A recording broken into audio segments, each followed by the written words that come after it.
स्वागत है दोस्तों आपका एग्जाम यूट्यूब चैनल में। इस वीडियो में हम जानेंगे महाजनपद क्या थे।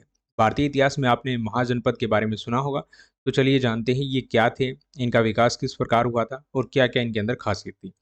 महाजनपद जो थे वो प्राचीन भारत के अंदर छठी शताब्दी से लेकर चौथी शताब्दी के बीच में हुए हैं, यानी आज से लगभग 2400-2600 साल पहले जो है महाजनपद भारत में हुआ करते थे। और ये एक प्रकार की राजनीतिक इकाई थे। आप इससे पहले क्या होता था, हमारे देश में जो है जनपद हुआ करते थे। मतलब छोटे, इनका जो क्षेत्रफल था वो भी छोटा था, इनकी जो शक्तियाँ थी, पावर थी, वो भी छोटी होती थी। इनके अंदर भी राजा होता था। लेकिन जो महाजनपद थे, ये भारत के अंदर 16 महाजनपद थे। लेकिन इनकी जो शक्तियाँ थी वो काफ़ी ज़्यादा थी, क्योंकि इनका आकार बड़ा था, सेना बड़ी थी, ठीक है? तो राजा के पास ज़्यादा पावर थी। और इससे पहले क्या होता था, छोटे-छोटे गणराज्य या राजतंत्र देश में चलते थे।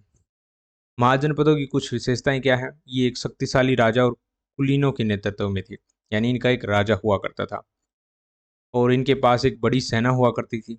एक मजबूत प्रशासन होता था जो चीज़ों को कंट्रोल करता था।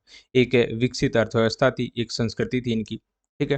क्योंकि जब बड़ा क्षेत्र होता है तो उसका विकास आराम से होता है, क्योंकि शांति बनी रहती है, कोई एक दूसरे पर इतना जल्दी हमला नहीं करता है। वैसे आपस में इनका युद्ध होता रहता था, लेकिन अगर एरिया छोटा होगा तो बार-बार जो है कोई ना कोई आपस में लड़ता रहेगा। लेकिन अगर एरिया बड़ा है तो जो युद्ध होते हैं आपस में एक राज्य के दूसरे राज्य से, वो इतने जल्दी नहीं होते हैं। जो महाजनपदों का उदय हुआ था उसके कई कारण थे। एक तो लोहे के प्रसार से जो क्या हो गया था, कृषि और व्यापार करना आसान हो गया था, ठीक है? और इसके अंदर काफ़ी ज़्यादा वृद्धि हुई थी। इसके अलावा जो जनसंख्या थी उसके अंदर भी उस टाइम वृद्धि देखने को मिली थी, जिससे फिर जो है ये बड़े-बड़े महाजनपद बने। नए विचार आ गए थे, धर्मों का प्रचार शुरू हो गया था।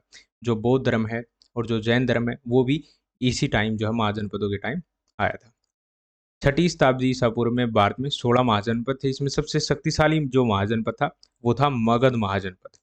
और मगध ने ही अन्य महाजनपदों को जीतकर तीसरी शताब्दी ईसा पूर्व में एक विशाल साम्राज्य की स्थापना की। तो आपने जो मौर्य साम्राज्य सुना है, वो जो है इस मगध महाजनपद से ही निकलता है। क्योंकि मगध महाजनपद सबसे शक्तिशाली था और जो इसका राजा था फिर वो क्या करने लगते हैं, मतलब एक के बाद एक राजा आता है और एक्सपेंशन शुरू कर देता है अपने राज्य का। और बाकी जो ये महाजनपद हैं इनको भी अपने अंदर मिला लेते हैं। कुछ बच जाते हैं लेकिन ज़्यादातर को अपने अंदर मिला लेते हैं और एक बड़े साम्राज्य की स्थापना कर देते हैं।